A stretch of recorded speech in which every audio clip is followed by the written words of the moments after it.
گاڑی میں انگلش گانے چل رہے تھے اور میں ساتھ ساتھ گنگنا رہا تھا، ساتھ ساتھ تیز رفتار میں گاڑی چلا رہا تھا۔ تبھی دور سڑک پہ مجھے لگا کہ کوئی کالی چادر میں لپٹی ہوئی لڑکی ہے جو گاڑی کو روکنے کا اشارہ کر رہی ہے۔ جیسے جیسے میری گاڑی آگے بڑھ رہی تھی، لڑکی کے سفید دودیا ہاتھ پر میری نظر ٹکی، کیونکہ وہ ایک ہاتھ سے گاڑی روکنے کا اشارہ کر رہی تھی اور دوسرے ہاتھ سے اس نے اپنا چادر سے چہرہ چھپایا ہوا تھا۔ میں نے گاڑی اس کے سامنے لے جا کے کھڑی کر دی اور ٹیپ ریکارڈر بند کر دیا۔ میں نے گاڑی کا شیشہ نیچے کیا۔ سنیے، دیکھیں رات کا 1 بج گیا ہے اور ہمیں ہاسٹل واپس جانا ہے۔ کیا آپ ہمیں ہاسٹل تک چھوڑ دیں گے؟ ایکچولی ہمیں کوئی بھی واپسی کے لیے گاڑی نہیں مل رہی۔ لڑکی کی آواز بڑی پیاری تھی اور دوسری پیاری اس کی آنکھیں تھیں۔ میں نے کہا جی بیٹھیے۔ تبھی اس نے اپنی باقی سہیلیوں کو بھی بلا لیا۔ وہ 3 لڑکیاں تھیں۔ آ جاؤ بیٹھ جاؤ، شاباش۔ وہ لڑکی یوں بات کر رہی تھی جیسے اسی کی گاڑی ہو۔ گاڑی کی پچھلی نشست کا دروازہ کھول کے وہ تینوں بیٹھ گئیں۔ میں نے کہا آپ نے کہاں جانا ہے؟ اس لڑکی نے ہاسٹل کا نام بتایا جو کہ میری یونیورسٹی کی بیک سائڈ پہ تھا۔ پھر آپس میں باتوں میں مصروف ہو گئیں۔ میں نے کہا بھی تھا رات دیر تک فنکشن ہوگا اور ہمیں واپسی میں سواری کا مسئلہ ہو سکتا ہے، لیکن تم دونوں نے میری ایک بات نہیں سنی۔ وہ تو یہ بھائی صاحب مل گئے، ورنہ تو پتہ نہیں کیا ہوتا۔ وہ لڑکی بیچ میں بیٹھی تھی۔ دائیں بائیں بیٹھی لڑکیاں کہنے لگیں لیکن یہ بھی تو ہے نا کہ شادی پہ مزہ کتنا آیا، ہم نے کتنا انجوائے کیا۔ دائیں جانب بیٹھے والی لڑکی کہنے لگی اور اب جو جا کے وارڈن کے جوتے پڑیں گے نا، اس سے تمہیں اور بھی مزہ آئے گا۔ چوکیدار کو 1000 روپیہ دیا ہے نا، وہ بات سنبھال لے گا۔ بائیں جانب والی لڑکی بھی کافی تیز لگ رہی تھی۔ ان کی باتوں سے مجھے اندازہ ہو چکا تھا کہ تینوں لڑکیاں اپنی کسی سہیلی کی شادی دیکھنے کے لیے یہاں آئی تھیں۔ باقی دونوں لڑکیوں نے نقاب نہیں کیا تھا، مناسب شکل و صورت کی مالک تھی، لیکن تیار ہو کے اچھی لگ رہی تھی۔ لیکن جس لڑکی نے چہرے پہ نقاب کیا تھا، چادر سے اپنا چہرہ چھپایا ہوا تھا، وہ ان تینوں میں بے حد حسین تھی۔ اس کا اندازہ میں نے اس کے سفید دودیا ہاتھ سے لگا لیا تھا۔ فرحین، تم نے پروفیسر سرفراز کے لیکچر کو دہرایا تھا کہ نہیں؟ جانتے ہو نا وہ کتنے سخت ہیں؟ دائیں جانب والی بیٹھی لڑکی نے پوچھا۔ ہاں میں نے سمجھ لیا تھا، بے فکر رہو۔ پروفیسر سرفراز کو تو میں بھی جانتا تھا، کیونکہ میں بھی اسی یونیورسٹی میں پڑھتا تھا۔ شاید یہ لڑکیاں میری ہی یونیورسٹی کی تھیں، لیکن میں نے پہلے کبھی غور نہیں کیا تھا۔ پورے راستے اس فرحین نامی لڑکی کی زبان چپڑ چپڑ چلتی رہی۔ اس کی کلائی میں سرخ چوڑیاں بار بار کھنکتی رہیں۔ میں نے یونیورسٹی کے پیچھے بنے گرلز ہاسٹل کے سامنے گاڑی کھڑی کی۔ وہ تینوں لڑکیاں اتر گئیں۔ بہت بہت شکریہ۔ میں نے کہا کوئی بات نہیں، میں چاہتا تو وہاں سے چلا جاتا۔ ان تینوں نے اپنی چپلیں اتاری اور گیٹ کے پاس چلی گئی۔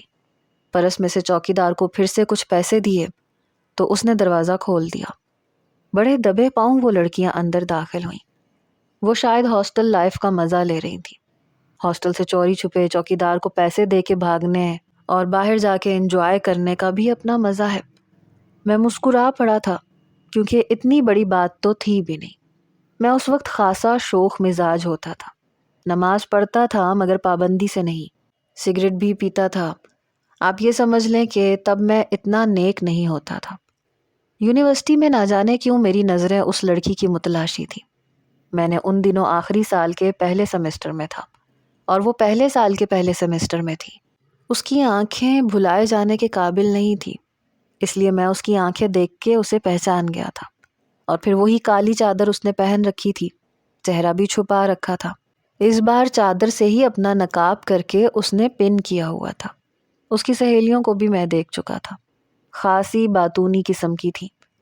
میں جان بوجھ کے اس کے پاس سے گزرا کہ شاید وہ مجھے دیکھ کے پہچان جائے یا کوئی بات کرے، لیکن اس نے تو میری طرف دیکھا بھی نہیں، بس سرسری سی نظر ڈالی تو ہٹا لی۔ حالانکہ میری شخصیت ان دنوں ایسی نہیں تھی کہ کوئی دیکھ کے متاثر نہ ہوتا۔ باپ کی دولت تھی، میرا پہننا اوڑھنا اسی حساب سے تھا۔ لڑکیاں مجھ سے دوستی کی خواہاں ہوتی تھیں اور میری دوستی بھی تھی۔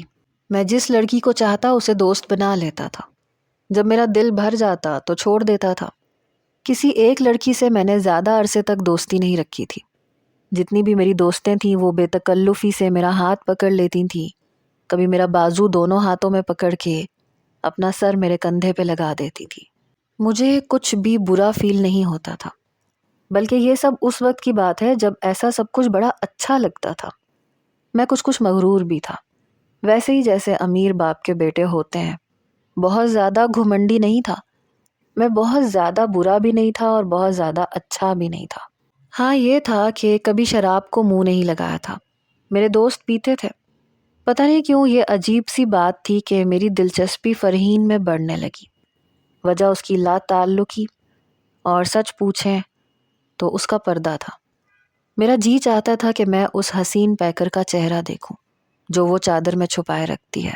اس کی آنکھیں اس قدر حسین تھیں کہ کوئی بھی اس کا دیوانہ ہو جائے۔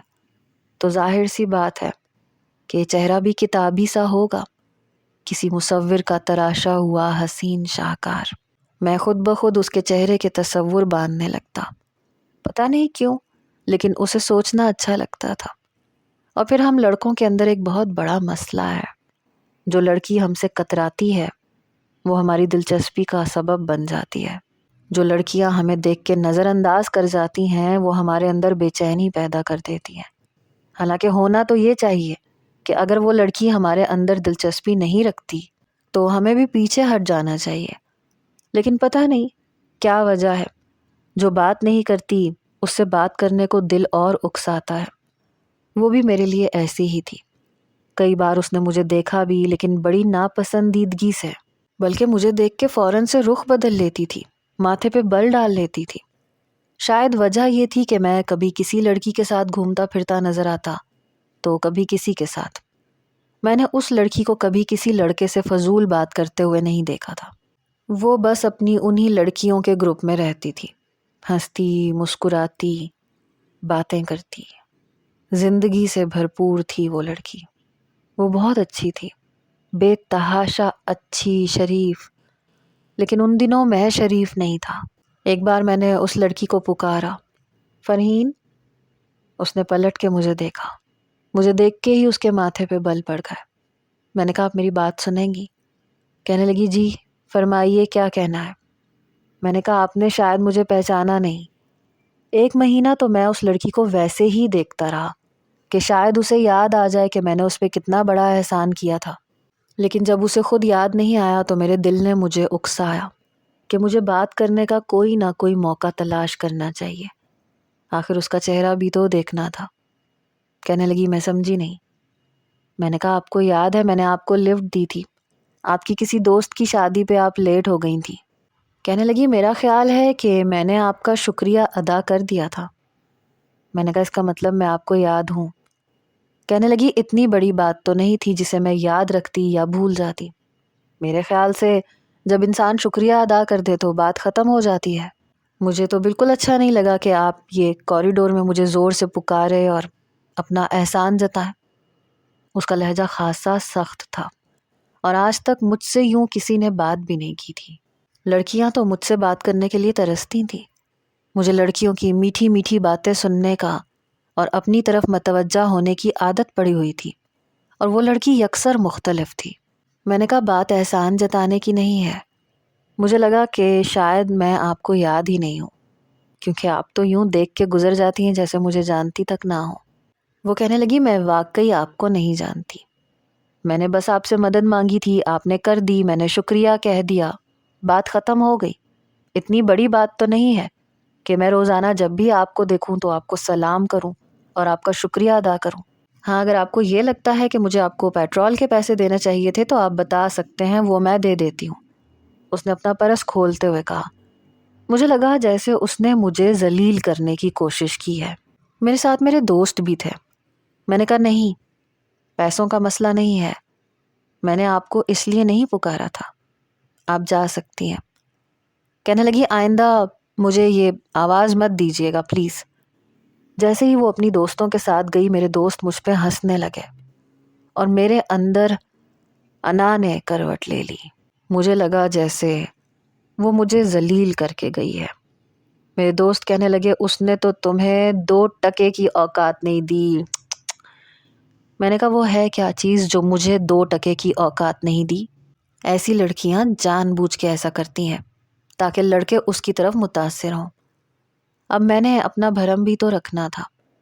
ساجد کہنے لگا یہ بات تو نہ کہو، بات تو تم نے شروع کی تھی، اس نے تو تمہاری طرف دیکھا تک نہیں، حالانکہ ہم سب میں تم زیادہ ہینڈسم ہو اور لڑکیاں تم سے دوستی کرنے کی خواہش رکھتی ہیں، لیکن اس لڑکی کو دیکھ کے لگتا ہے کہ تم تو کچھ بھی نہیں ہو۔ میں نے کہا مجھے اس قسم کی بد دماغ لڑکیاں پسند بھی نہیں ہیں، میں خود ایسی لڑکیوں کو اپنی دوستی کے قابل نہیں سمجھتا۔ پتہ نہیں اندر کچھ ہو رہا تھا، شاید میری ایگو ہرٹ ہو رہی تھی۔ میں جب گھر آیا تو غصے کے مارے ٹھیک سے کھانا بھی نہیں کھایا تھا۔ رات کو میں اپنے دوستوں میں چلا گیا۔ میرا دوست ساجد اور باقی کے دوست مجھے کلب میں لے گئے۔ میں پہلے بھی جاتا رہتا تھا، لیکن وہاں میں صرف لڑکیوں کے ساتھ کبھی کبھی ڈانس کر لیا کرتا تھا۔ آج میں بے حد غصے میں تھا اور میں کسی کو بتا بھی نہیں سکتا تھا کہ غصہ کیوں آ رہا ہے۔ پہلی بار میں نے سامنے ڈرنک کا گلاس پڑا دیکھا تو پکڑ کے پی لیا۔ سب حیران تھے۔ سائم، تم تو کبھی ڈرنک نہیں کرتے۔ میں نے کہا ہاں، لیکن آج میرا موڈ ہے۔ آج ڈانس فلور پر ڈانس کرتی ہوئی لڑکی کے ساتھ ڈانس کرتے ہوئے میں نے ایک بہت غلط گستاخی کی کہ وہ لڑکی بھی مجھے دھکا دے کے پیچھے ہٹ رہی تھی۔ شاید شراب کا نشہ تھا اور دماغ پہ فرحین کی جانے والی اہانت سوار تھی۔ ایک تو فرحین نے جو کچھ کہا مجھے لگا کہ میری انسلٹ کی ہے، اور دوسرا اس لڑکی نے بھی دھکا دے دیا۔ میں بے تحاشا غصے میں تھا۔ وہ کہنے لگی یہ کیا بدتمیزی ہے، ایسی بدتمیزی کی اس کلب میں کسی کو اجازت نہیں ہے۔ میں نے کہا تم ہو کیا چیز؟ تم ایک کال گرل ہو، ابھی اگر میں پیسے پھینکوں تو میری باہوں کا ہار بن جاؤ گی۔ تم جیسی لڑکیاں اپنا مول بھاؤ بڑھانے کے لیے یہ سب کچھ کرتی ہیں، بلکہ تم کیا، میں جس لڑکی کے آگے پیسہ پھینکوں وہ میری خواہش پوری کرنے کے لیے تیار ہو جائے گی۔ شاید شراب کا نشہ میرے دماغ پہ چڑھ گیا تھا، اور شاید مرد اپنی اہانت کبھی برداشت نہیں کرتا۔ میرے دوست مجھے باہر لے گئے، میں مغلیات بک رہا تھا۔ یہ 2 ٹکے کی لڑکی خود کو سمجھتی کیا ہے، میں جب چاہے اسے خرید سکتا ہوں۔ باہر نکلتے ہی میں نے اپنی گاڑی کے بونٹ پہ مکہ مارا۔ میرے دوست مجھے گھر تک چھوڑ گئے۔ ان دنوں میرے والد بیرون ملک میں ہوتے تھے۔ میری والدہ سو رہی تھیں۔ چوکیدار مجھے میرے کمرے تک چھوڑ کے آیا، اور چوکیدار سے میں نے اتنا ہی کہا کہ کسی کو کچھ مت بتانا۔ اپنے بٹوے میں سے جتنے نوٹ میرے ہاتھ میں آئے میں نے اسے دے دیے تاکہ اس کا منہ بند رہے۔ میں بہت دیر سے اٹھا، یونیورسٹی بھی نہیں گیا۔ میری والدہ کو لگا کہ شاید میری طبیعت ٹھیک نہیں ہے۔ اپنی والدہ کے سامنے میں ہمیشہ نیک اور پارسا ہی بنا رہتا تھا، کیونکہ بچپن سے مجھے یہی کہا گیا تھا کہ جو میں کروں گا میرے چھوٹے بہن بھائی بھی وہی کریں گے، اس لیے مجھے ان کے سامنے اچھا ہی بننا تھا۔ صرف میرے دوست جانتے تھے کہ میں کس قسم کا نوجوان ہوں، لیکن یہ سب کچھ یونیورسٹی کی حد تک تھا۔ زیادہ تر میں یونیورسٹی میں ہی لڑکیوں کے ساتھ رہتا تھا، زیادہ ڈیٹ پہ جانا مجھے پسند نہیں تھا۔ اگلے روز جب میں یونیورسٹی گیا تو ساجد کہنے لگا کل تو کسی فلمی ہیرو کی طرح لگ رہا تھا، ہمیں نہیں پتا تھا کہ تمہیں اتنا بھی غصہ آتا ہے۔ میرا دوسرا دوست ریحان کہنے لگا ارے بھائی پہلی بار پی تھی نا، اس لیے جب پہلی بار پیو تو نشہ سیدھا دماغ پہ لگتا ہے۔ ساجد کہنے لگا کبھی کسی لڑکی کے ساتھ وقت گزارا ہے تم نے؟ اس کی بات نے مجھے حیران کیا تھا۔ میں نے کہا نہیں۔ کہنے لگا لو، پھر تو تم نے زندگی کا کچھ مزہ لیا ہی نہیں، بس باتیں کرنی آتی ہیں تمہیں، اتنی لڑکیوں سے تمہاری دوستی ہے، کیا کبھی تم نے دوستی کا فائدہ نہیں اٹھایا؟ میں نے کہا نہیں، مجھے یہ سب کچھ پسند نہیں ہے، بس لڑکیاں دوستی کی حد تک ہی اچھی لگتی ہیں، اور ویسے بھی اس قسم کی باتیں چھپتی نہیں ہیں، اور مجھے اپنی اور اپنے باپ کی عزت بہت پیاری ہے، اس لیے دوستی میں صرف یونیورسٹی کی حد تک ہی رکھتا ہوں، یا کبھی کبھار فون پہ بات کر لی۔ آج تک میں کبھی باہر ڈیٹ پر نہیں لے کر گیا۔ میں لڑکیوں کو بس ایک حد تک ہی اپنے قریب آنے دیتا ہوں، اس سے زیادہ نہیں، ورنہ وہ تو گلے کا ہار بننے کے لیے تیار رہتی ہیں۔ اس وقت میں نے سگریٹ منہ میں ڈالی، جیسے ہی لائٹر سے جلانے لگا اسی لمحے فرحین اپنی دوستوں کے ساتھ میرے پاس سے گزری۔ ایک سرسری سی نظر اس نے مجھ پہ ڈالی اور پھر ناگواری سے اپنا رخ بدل گئی۔ پتہ نہیں کیوں اس کی آنکھوں میں اپنے لیے ناپسندیدگی دیکھ کے مجھے کچھ ہونے لگتا تھا۔ میں نے فوراً سے سگریٹ منہ سے نکال کے زمین پہ پھینک دی اور اپنے جوتے سے بجھانے لگا۔ ساجد یہ دیکھ کے حیران تھا، کہنے لگا کیا ہوا، سگریٹ کیوں بجھا دیا؟ پھر اس نے پلٹ کے دیکھا، اوہ اچھا، بڑی معنی خیز انداز سے اس نے یہ کہا۔ پھر مسکراتے ہوئے مجھے کہنے لگا، کیا بات ہے، کیا تم اس لڑکی کے معاملے میں سیریس ہو گئے ہو؟ میں نے کہا ہرگز بھی نہیں، یہ ہے کیا چیز؟ میرا انداز ویسے ہی تھا، لاپرواہ سا۔ کہنے لگا کوئی نہ کوئی چیز تو ہے، تبھی تو دیکھتے ہی تم نے اپنی سگریٹ زمین پہ پھینک دی۔ کہنے لگا ویسے آنکھیں بڑی پیاری ہیں اس کی، کبھی کبھی دل چاہتا ہے کہ دیکھوں اس کا چہرہ کیسا ہے، ایسا بھی کون سا حسن ہے جو اس نے چھپا رکھا ہے۔ شاید یہ تجسس صرف مجھے نہیں تھا، بہت سے نوجوانوں کو تھا۔ ریحان کہنے لگا یہ لڑکی بہت اسٹریٹ فارورڈ قسم کی ہے، ذلیل کرنے سے پہلے سوچتی نہیں ہے۔ میں نے کہا تو اس جیسی مڈل کلاس لڑکیاں جان بوجھ کے ایٹیٹیوڈ دکھاتی ہیں۔ ریحان کہنے لگا چل ٹھیک ہے، شرط لگاتے ہیں، جو اس لڑکی کو اپنی محبت کے جال میں پھنسائے گا اسے میں شہر کے سب سے اچھے ہوٹل میں ڈنر کرواؤں گا۔ ساجد کہنے لگا چلو ٹھیک ہے، پھر میں اسے اپنی محبت کے جال میں پھنسا لیتا ہوں، مجھے یقین ہے یہ پھنس جائے گی۔ ریحان کہنے لگا چلو دیکھ لیتے ہیں، اور اگر اس لڑکی نے تمہیں لفٹ نہ کروائی تو ڈنر تم کرواؤ گے۔ ساجد مان گیا۔ بہرحال میرا اس شرط سے کوئی لینا دینا نہیں تھا، میرے دوست شراب بھی پیتے تھے اور لڑکیوں سے کافی حد تک ان کے تعلقات بھی تھے، لیکن میں ان دونوں چیزوں سے بچا ہوا تھا۔ ہاں میں سگریٹ پیتا تھا اور ان کے ساتھ اٹھنا بیٹھنا تھا اور دوستی بھی تھی۔ میں جانتا تھا کہ جس طرح کی فرحین ہے وہ کبھی بھی ساجد کو لفٹ نہیں کروائے گی۔ بہرحال میرے لیے یہ ایک دلچسپ کھیل تھا، جو میں دیکھ سکتا تھا کہ وہ لڑکی ساجد کا کیا حال کرتی ہے۔ اتنا تو مجھے بھی اندازہ تھا کہ وہ لڑکی ان لڑکیوں جیسی نہیں ہے کہ لڑکوں کو متاثر کرنے کی کوشش کرے، کیونکہ وہ دیکھتی ہی نہیں تھی۔ اس کی آنکھوں میں جو چیز سب سے زیادہ دلچسپ تھی وہ اس کی حیا تھی، لیکن اس وقت میں سمجھ نہیں پایا، میں صرف اس کی آنکھوں کی ظاہری خوبصورتی سے متاثر ہوا تھا۔ اس وقت میں یہ نہیں جان پایا کہ اس کی کس چیز نے مجھے متاثر کیا تھا۔ بہرحال ساجد ایک خوش شکل نوجوان تھا، اس لیے اسے لگتا تھا کہ وہ فرحین کو اپنی محبت کے جال میں پھنسا لے گا۔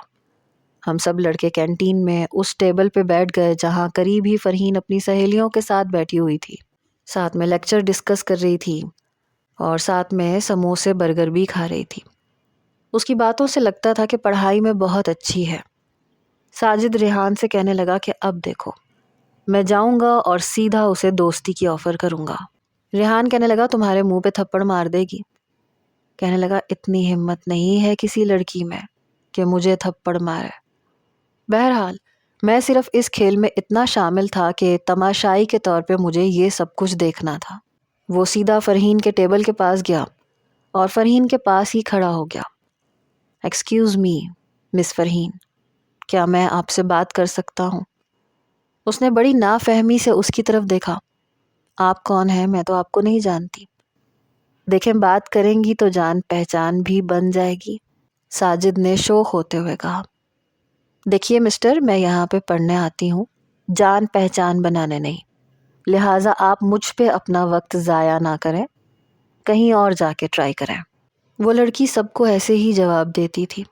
2 منٹ میں اس نے اسے کھرا سا جواب دے دیا۔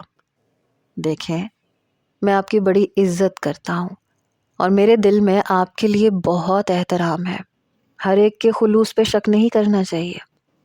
فرحین کہنے لگی دیکھیں مجھے آپ کے خلوص کی بالکل بھی ضرورت نہیں ہے، آپ میری عزت کرتے ہیں، بہت شکریہ، لیکن پلیز آپ یہاں سے جا سکتے ہیں، اور میں آپ سے کیا یہ امید کر سکتی ہوں کہ آپ مجھے دوبارہ پریشان نہیں کریں گے، کیونکہ بقول آپ کے آپ میری بہت عزت کرتے ہیں، احترام کرتے ہیں، تو یقیناً میری بات کی آپ کے نزدیک اہمیت ہوگی۔ بڑے آرام سے اس نے اپنا دامن بچایا۔ ساجد کہنے لگا یہ تو ناممکن ہے، دیکھیں میں اپنی سی کوشش تو ضرور کروں گا کہ شاید کبھی آپ مان جائیں۔ اس بار فرحین کے چہرے کے تاثرات غصے سے لبریز تھے۔ کہنے لگی میں بہت تمیز سے آپ سے کہہ رہی ہوں کہ آئندہ مجھے پریشان مت کیجیے گا، ورنہ میں پرنسپل سے شکایت لگانے میں دیر نہیں لگاتی۔ بالکل بے لچک لہجے میں اس نے ساجد کو انکار کر دیا تھا۔ تب تک ان کا لنچ تقریباً ختم ہو چکا تھا۔ کہنے لگی اٹھو سارا چلتے ہیں۔ اپنے بیگ اور اپنے نوٹس وغیرہ اٹھا کے وہ وہاں سے چلی گئی۔ ہم سبھی دبی دبی ہنسی سے ساجد کو دیکھ رہے تھے۔ ریحان کہنے لگا کروا لی عزت، چل بیٹا رات کو 5 اسٹار ہوٹل میں ڈنر تیری طرف سے۔ وہ کہنے لگا اتنی بھی کیا جلدی ہے، تھوڑا صبر تو کرو، ابھی تو پارٹی شروع ہوئی ہے۔ اس لڑکی کو میں نے اپنا دیوانہ نہ بنا دیا تو میرا نام بھی ساجد نہیں۔ اب تو بات میری انا پہ آ گئی ہے، اب نہیں چھوڑوں گا اسے۔ بہرحال ریحان اس پہ تمسخرانہ مسکرا رہا تھا۔ کہنے لگا پکا جوتیاں کھائے گا تو۔ میرے لیے یہ سب کچھ بے معنی سا ہونا چاہیے تھا، لیکن پتہ نہیں کیوں نہیں تھا۔ مجھے ساجد پہ اندر ہی اندر غصہ آ رہا تھا۔ جب وہ لڑکی لفٹ نہیں کروا رہی تھی تو چھوڑ دیتا، ایک ڈنر ہی تو تھا، کتنے کا ہو جاتا؟ بڑی سے بڑی بات 6-7 ہزار کا، اتنے پیسے تو وہ یوں ہی اڑا دیتا تھا۔ آئی جی کا بیٹا تھا۔ بہرحال اس کے بعد میرے والد کی طبیعت کچھ ٹھیک نہیں تھی۔ 3-4 دن میں یونیورسٹی نہیں جا پایا، مجھے بابا کے آفس میں جانا پڑا۔ 5ویں دن جب میں یونیورسٹی آیا تو ایک عجیب منظر دیکھنے کو ملا۔ ساجد بے حد غصے میں تھا۔ ریحان سے پتہ چلا کہ کل اس نے گلاب کے پھولوں کا بوکے فرحین کو اس کی کلاس کے سامنے دے کے پروپوز کیا تھا، اور بدلے میں فرحین نے اس کے منہ پہ تھپڑ دے مارا، اور ساجد بے تحاشا غصے میں تھا۔ ریحان کہنے لگا کہ تب سے کہہ رہا ہے کہ اس لڑکی کو چھوڑوں گا نہیں، برباد کر کے رکھ دوں گا۔ یہ سن کے پتہ نہیں کیوں میرا دل یکبارگی سے دھڑکا۔ میں نے کہا ہمیں تم سے کوئی ڈنر نہیں چاہیے، اب چھوڑو یہ قصہ۔ تم پہلے سے جانتے تھے کہ وہ لڑکی ایسی ہے ہی نہیں، ہر لڑکے سے وہ یوں ہی بات کرتی ہے۔ کہنے لگا بات ڈنر کی نہیں ہے، بات تھپڑ کی ہے۔ اس نے تھپڑ مارا تو مارا کیسے؟ ریحان کہنے لگا دیکھو پہلے اس نے کئی بار تمہیں انکار کیا تھا، تم باز نہیں آ رہے تھے، اور میں تمہیں 2 دن پہلے ہی کہہ چکا تھا کہ مت دو ڈنر، چھوڑ دو اس لڑکی کو، لیکن تمہیں ہی پتہ نہیں کیا شوق تھا۔ کہنے لگا آج میں جو اس کے ساتھ کروں گا نا، وہ کسی کو منہ دکھانے کے قابل نہیں رہے گی۔ پتہ نہیں کیوں لیکن مجھے بہت غصہ آیا۔ اس وقت میں چپ رہا۔ جیسے ہی ہماری کلاس ختم ہوئی ہم باہر آئے۔ کوریڈور سے گزرتے ہوئے جیسے ہی باہر کی طرف آئے تاکہ لائبریری جا سکیں تو وہیں فرحین اپنی دوستوں کے ساتھ اندر کی جانب آ رہی تھی۔ ساجد اس کے سامنے کھڑا ہو گیا۔ کہنے لگا تھپڑ مارا تھا نا تم نے میرے منہ پہ، اب تم سب کے سامنے میرے اسی رخسار پہ کس کرو گی۔ یہ سن کے ہم لڑکوں کے بھی ہوش اڑ کے رہ گئے تھے، اور اس کی کیا حالت ہو سکتی ہے میرے خیال سے آپ لوگ بہتر سمجھ سکتے ہیں۔ یہ کہنے کے بعد اس سے پہلے کہ فرحین اس سے کچھ کہتی، ساجد نے جیب سے ریوالور نکال لیا۔ سب کے ہی ہوش اڑ گئے تھے۔ اس بار تو فرحین کا بھی رنگ اڑ گیا تھا۔ اس کمینے نے ہوائی فائر کیا۔ بہت سے لڑکے لڑکیاں جو اپنے اپنے کاموں میں مصروف تھے وہ اسی طرف متوجہ ہو گئے۔ کئی پروفیسرز بھی آ گئے۔ فرحین جانے لگی لیکن ساجد اس کی کلائی پکڑ چکا تھا۔ کہنے لگا ایسے کیسے؟ پروفیسر کہنے لگے ساجد یہ کیا حرکت ہے، ہاتھ چھوڑو لڑکی کا۔ وہ کہنے لگا گولی مار دوں گا اگر میرے اور اس کے بیچ میں کوئی آیا تو۔ کیا سمجھتی ہے خود کو، میرے منہ پہ تھپڑ مارے گی؟ جانتی نہیں ہے میں کس کا بیٹا ہوں؟ بہرحال ایک تماشا سا لگ گیا۔ ریحان اور میں ساجد کے پاس آ گئے۔ میں نے کہا جانے دو، چھوڑو ہاتھ لڑکی کا۔ وہ کہنے لگا پیچھے ہٹو۔ اس نے پسٹل کی نوک سے فرحین کا نقاب ہٹا دیا۔ وہ لڑکی بے حد حسین تھی۔ جیسی حسین اس کی آنکھیں تھیں ویسا ہی حسین چہرہ تھا۔ کچھ دیر تو ساجد بھی دنگ رہ گیا، نظریں پلٹنا تو میں بھی بھول چکا تھا۔ پھر کہنے لگا ناؤ کس می۔ سبھی لوگ دیکھ رہے تھے، کئی اسٹوڈنٹس، یہاں تک کہ پرنسپل بھی آ چکے تھے، گارڈز بھی اپنی بندوقیں لے کے آ چکے تھے۔ تبھی اس نے ایک اور فائر ہوا میں کیا۔ کہنے لگا کوئی بھی قریب نہیں آئے گا۔ پرنسپل کہنے لگے تمہارا دماغ تو خراب نہیں ہو گیا ہے، تم جانتے ہو تم کیا کر رہے ہو؟ وہ کہنے لگا میں جانتا ہوں، اگر کوئی بھی بیچ میں آیا تو خدا کی قسم گولی مار دوں گا، لحاظ نہیں کروں گا۔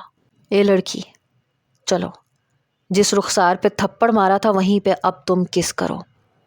وہ کہنے لگی مار دو گولی، میں ایسا کچھ نہیں کروں گی۔ لیکن تبھی ساجد نے اس کے سر کی پشت کو اپنے ہاتھ میں جکڑا اور اس کا چہرہ اپنے چہرے کے قریب کیا۔ مجھے لگا میرے تن بدن میں کرنٹ سا دوڑ گیا۔ وہ شاید اس کے ہونٹوں پہ کس کرنے کا ارادہ رکھتا تھا۔ میں اس کے برابر میں ہی کھڑا تھا۔ میں نے ایک دم اس کا گریبان پکڑا اور اسے پیچھے دھکا دے دیا۔ اسے مجھ سے تو یہ امید تھی بھی نہیں۔ وہ زمین پہ جا گرا۔ تبھی میں نے اس کی کلائی پہ اپنا جوتا رکھا اور زور سے دبا دیا۔ اس کے ہاتھ کی گرفت ڈھیلی پڑی اور میں نے اس کے ہاتھ سے پسٹل پکڑ لی۔ میں نے کہا شرم نہیں آتی تمہیں؟ ایک لڑکی کی کمزوری کا فائدہ اٹھانا چاہتے ہو؟ تم نے اسے پروپوز کیا تھا لیکن اس کی مرضی نہیں تھی، اس نے انکار کر دیا۔ وہ کہنے لگا تم جانتے ہو تم کیا کر رہے ہو؟ میں نے کہا کہ اگر اس لڑکی کے قریب بھی نظر آئے تو میں تمہیں گولی مار دوں گا، یہ سوچے بغیر کہ میرا کیا انجام ہوگا۔ ساجد کہنے لگا تم اچھا نہیں کر رہے سائم، تم بہت پچھتاؤ گے، تم جانتے ہو کہ میری دشمنی تمہیں کتنی مہنگی پڑے گی۔ تب تک شاید پرنسپل بھی پولیس کو انفارم کر چکا تھا۔ پولیس کی گاڑیاں یونیورسٹی میں آ گئیں۔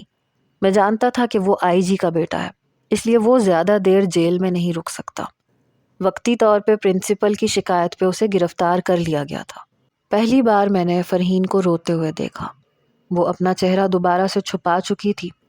میں نے کہا آپ پریشان نہ ہو، آئندہ یہ آپ کو تنگ نہیں کرے گا۔ بہرحال میں جانتا تھا کہ وہ آرام سے نہیں بیٹھے گا۔ فرحین کو نقصان پہنچانے کا کوئی نہ کوئی طریقہ ضرور نکالے گا۔ میری دوستی بھی کئی ایسے لڑکوں سے تھی جو پولیس محکمے میں اچھے عہدوں پہ فائز تھے، اور میرے بابا کی بھی کافی جان پہچان تھی، یہاں تک کہ ساجد کے والد سے بھی تھی۔ میں نے جب گھر آ کے یہ سارا قصہ بابا کو بتایا تو انہوں نے ساجد کے والد سے کہا کہ یہ تو نہایت ہی گھٹیا حرکت تھی جو تمہارے بیٹے نے کی ہے اور تمہیں اسے سپورٹ نہیں کرنا چاہیے۔ بہرحال پرنسپل نے فرحین سے کہا کہ اسے FIR ضرور کٹوانی چاہیے، درخواست ضرور دینی چاہیے تاکہ وہ دوبارہ سے اسے پریشان نہ کرے۔ اسی لیے وہ شاید اپنے والد کے ساتھ گئی۔ ساجد کو یونیورسٹی سے نکال دیا گیا اور ہم سب دوستوں نے بھی اس سے دوستی ختم کر دی، کیونکہ ہم میں سے کوئی بھی اتنی گھٹیا حرکت نہیں کرتا اور نہ کر سکتا تھا۔ ساری یونیورسٹی کے سامنے جو وہ کرنا چاہتا تو وہ لڑکی تو کہیں منہ دکھانے کے قابل نہ رہتی۔ بہرحال اب یہ ہوا کہ ساجد کے والد نے ساجد کو بیرون ملک بھیج دیا اور پاکستان سے بالکل غائب کر دیا۔ انہی دنوں ایسا ہوا کہ فرحین کی نظر میں ضرور اہمیت رکھنے لگا۔ اس نے مجھے شکریہ بھی ادا کیا۔ بہرحال میں نہیں جانتا کہ اس نے میرا نمبر کہاں سے حاصل کیا، لیکن پہلی فون کال اسی نے کی۔ رات کے 10 بجے کا وقت تھا۔ میں اپنے کمرے میں فلم دیکھ رہا تھا جب اس کا فون آیا۔ ان نون نمبر تھا۔ میں نے فون اٹھایا۔ اس کی آواز ایسی تھی کہ میں اس کا ہیلو سن کے ہی پہچان گیا تھا، لیکن میں جان بوجھ کے انجان بن گیا۔ میں نے کہا کون بول رہا ہے؟ کہنے لگی میں فرحین بات کر رہی ہوں، فرحین جبران۔ میں نے کہا او آئی سی، آپ سب خیریت تو ہے؟ اگر کوئی مسئلہ ہو تو پلیز مجھے ضرور بتائیے گا۔ یوں تو میں نے اپنے دوست سے کہہ کے 1-2 اہلکار بنا وردی کے آپ کے گھر کے آس پاس رکھوا دیے تھے، میں نے رکھوالی کے لیے چھوڑے ہوئے ہیں۔ کہنے لگی آپ کو میرے گھر کا کیسے پتا؟ میں نے کہا بس پتہ چلا لیا تھا۔ کہنے لگی وہ میں نے آپ کے بارے میں بہت غلط سوچا تھا، آپ برے انسان نہیں ہیں، ہاں لیکن آپ کی کمپنی جن لڑکوں کے ساتھ تھی مجھے لگا آپ بھی ویسے ہی ہوں گے۔ آپ نے سب کے سامنے میری عزت بچائی ہے، تھینک یو سو مچ، میں واقعی آپ کی بہت ممنون ہوں۔ میں نے کہا آپ کی جگہ کوئی اور بھی ہوتی تو شاید میں یہ سب برداشت نہیں کر سکتا تھا۔ میری اپنی بھی بہن ہے، بلکہ میری 2 بہنیں ہیں۔ وہیں سے ہماری باتوں کا سلسلہ شروع ہو گیا جو بڑھتا چلا گیا۔ 6 مہینے بعد ہم دونوں کو ہی احساس ہو گیا کہ ہم ایک دوسرے سے بہت محبت کرتے ہیں۔ لیکن اس وقت میرا آخری سیمسٹر تھا، باقی آگے میرا پورا کریئر تھا، میں شادی نہیں کر سکتا تھا، فی الحال تو بالکل بھی نہیں، اور ویسے بھی میرے والد کہہ چکے تھے کہ پہلے غانیہ کی شادی ہوگی پھر تمہاری۔ ارسل اور نازش تو ہم دونوں سے ویسے بھی بہت چھوٹے تھے۔ فرحین پہلی ایسی لڑکی تھی جسے میں نے ٹوٹ کے چاہا تھا، اور وہ بھی مجھ سے اتنی ہی محبت کرتی تھی، مجھ پہ اعتبار کرتی تھی۔ میرا ہاتھ پکڑ کے اسی نے مجھ سے آئی لو یو کہا تھا۔ ان دنوں میں مجھے لگتا تھا کہ میں ہواؤں میں پرواز کرتا ہوں، پتہ نہیں کیسے دن تھے، لگتا تھا سب کچھ میرا ہے، اور وہ بھی شاید اسی کیفیت میں تھی۔ بہرحال وہ میری زندگی کا حسین دور تھا جو گزرنے لگا۔ میں یونیورسٹی سے فارغ ہو چکا تھا، میں بابا کے آفس جانے لگا۔ انہی دنوں غانیہ کا رشتہ بھی آیا ہوا تھا۔ میں سوچ رہا تھا کہ میں بابا سے اپنے لیے بھی بات کروں۔ تبھی ایک بار ریحان نے مجھے اپنے گھر بلایا۔ جب میں اس کے گھر گیا تو ساجد کو دیکھ کے میرے ماتھے پہ شکنیں پڑی۔ میں نے ریحان کو غصے سے دیکھا۔ وہ کہنے لگا ساجد سوری کہنا چاہتا ہے، کہہ رہا ہے کہ تم اسے معاف کر دو، اسے اپنی غلطی کا احساس ہو گیا ہے۔ اس نے واقعی آنکھوں میں آنسو لیے مجھے گلے لگایا، کہنے لگا میں بہت شرمندہ ہوں، مجھے معاف کر دو صائم۔ جس طرح سے وہ میرے گلے لگا ہوا تھا، آنسو بہا رہا تھا، میں نے سمجھا کہ شاید اسے واقعی اپنے کیے کا پچھتاوا ہے۔ میں نے کہا ٹھیک ہے، اگر تمہیں احساس ہو گیا ہے تو ٹھیک ہے، اچھی بات ہے۔ کافی دیر وہ ادھر ادھر کی باتیں کرتا رہا، پھر کہنے لگا ویسے یہ تو ماننا پڑے گا، جو کام میں نہ کر سکا وہ تم نے کر دکھایا۔ ویسے کتنے کی شرط لگی تھی تمہاری اس فرحین کو پٹانے کی؟ میں نے کہا تمیز سے بات کرو، تمہاری ہونے والی بھابھی ہے وہ، اور میں نے اس کے ساتھ کوئی بھی ناٹک اور ڈرامہ نہیں کیا۔ میں سچ مچ اس سے محبت کرتا ہوں اور میں بہت جلد شادی کرنے والا ہوں اس سے ساجد۔ کم آن یار، اس لڑکی میں ایسی کیا خوبی ہے سوائے خوبصورتی کے کہ تم اس سے شادی کرو؟ تمہارا ٹیسٹ اتنا خراب ہو سکتا ہے، میں سوچ بھی نہیں سکتا تھا۔ میں بڑے ضبط سے گزر رہا تھا۔ میں نے کہا ساجد، تمہارے 4 آنسوؤں پہ میں نے بھروسہ کیا ہے، اس کا مطلب یہ نہیں ہے کہ تم فرحین کے بارے میں جو چاہے کہو اور میں چپ چاپ سنتا رہوں۔ میں تمہارا منہ توڑنا جانتا ہوں اور اس کا اندازہ تمہیں اچھے طریقے سے ہو چکا ہے۔ میری بات سن کے اس کے چہرے کی مسکراہٹ غائب ہوئی۔ اوکے اوکے، تم تو مائنڈ کر گئے، چلو کوئی بات نہیں۔ جب تم اسے اپنی عزت بنانا چاہتے ہو تو ہمارے لیے بھی وہ قابل احترام اور قابل عزت ہے۔ دراصل میں چاہ رہا تھا کہ میں بھابھی سے سوری کہہ دوں۔ میں نے کہا اس کی ضرورت نہیں ہے، اور میں نہیں چاہتا تھا کہ وہ فرحین کا سامنا کرے۔ بہرحال میں نے فرحین کو یہ نہیں بتایا تھا کہ ساجد واپس آ چکا ہے۔ 1 سال بعد وہ واپس آیا تھا اور وہ کیس ویسے بھی رفع دفع ہو چکا تھا کیونکہ اس کا باپ IG تھا۔ کیس ختم کروانا اس کے لیے زیادہ مشکل نہیں تھا۔ ایک بار ساجد کہنے لگا دیکھو مجھے اپنے اندر بہت گلٹ فیل ہو رہا ہے، بس میں ایک بار فرحین بھابھی سے معذرت کرنا چاہتا ہوں، پلیز انکار مت کرنا۔ میں نے کہا وہ تمہاری شکل بھی نہیں دیکھنا چاہتی اور میں نے اسے بتایا بھی نہیں ہے کہ تم واپس آ گئے ہو۔ کہنے لگا پلیز بس ایک بار، مجھے چین نہیں آتا، مجھے لگتا ہے کہ اگر میں معافی مانگوں گا تو شاید مجھے سکون مل جائے گا۔ میرے باقی کے بھی دوست کہنے لگے کہ ایک بار اسے موقع تو دو، وہ معافی تو مانگنا چاہتا ہے۔ بہرحال فرحین مجھ پہ اتنا بھروسہ کرتی تھی کہ اگر میں اسے کہیں بھی باہر بلاتا تو وہ آ جاتی، کیونکہ اتنا تو وہ مجھے بھی جان چکی تھی۔ میں نے آج تک کبھی اس سے نہ تو بے باک محبت کا اظہار کیا تھا، نہ کبھی اسے غلط ٹچ کرنے کی کوشش کی تھی۔ بہرحال وہ کہنے لگا کہ یہیں بلا لو بھابھی کو، میں معذرت کر لوں گا پھر تم چلے جانا۔ میں نے فرحین کو کال کی اور میں نے اسے اسی فلیٹ میں بلا لیا۔ کہنے لگی فلیٹ میں کیوں بلا رہے ہو؟ میں نے کہا کیا ہو گیا، تمہیں مجھ پہ بھروسہ نہیں ہے کیا؟ کہنے لگی نہیں بھروسہ ہے۔ میں نے کہا تو بس پھر آ جاؤ، 10 منٹ کا کام ہے، پھر ہم چلے جائیں گے واپس۔ بہرحال وہ آدھے گھنٹے میں پہنچ گئی۔ ڈور بیل پہ دروازہ میں نے ہی کھولا۔ کہنے لگی یہاں کیوں بلایا ہے، پبلک پلیس پہ ٹھیک رہتا ہے۔ میں نے کہا ہاں لیکن یہاں بس 5 منٹ کا ضروری کام ہے۔ وہ اندر آ گئی۔ تبھی ساجد اور باقی کے دوست بھی کمرے سے باہر نکل آئے۔ ساجد کو دیکھ کے اس کا رنگ اڑا۔ اس نے میری طرف دیکھا۔ میں نے کہا تم سے سوری کرنا چاہتا ہے، اسے اپنے رویے پہ بہت افسوس ہے۔ کہنے لگی صائم، اس کا رنگ اڑ کے رہ گیا تھا۔ میں نے کہا میں ہوں نا تمہارے ساتھ۔ ساجد نے اسے اشارہ کیا اور میں سوچ بھی نہیں سکتا تھا کہ میرے باقی دوست بھی اس کے ساتھ ملے ہوئے ہیں۔ 2 دوستوں نے مجھے بازو سے پکڑ کے ایک سائڈ پہ کھڑا کیا، ایک دوست نے فلیٹ کا دروازہ بند کر کے لاک کیا۔ میں نے کہا ساجد یہ کیا حرکت ہے؟ وہ ہنسنے لگا۔ کیا سمجھا تھا تم نے؟ میں معافی مانگوں گا اس لڑکی سے؟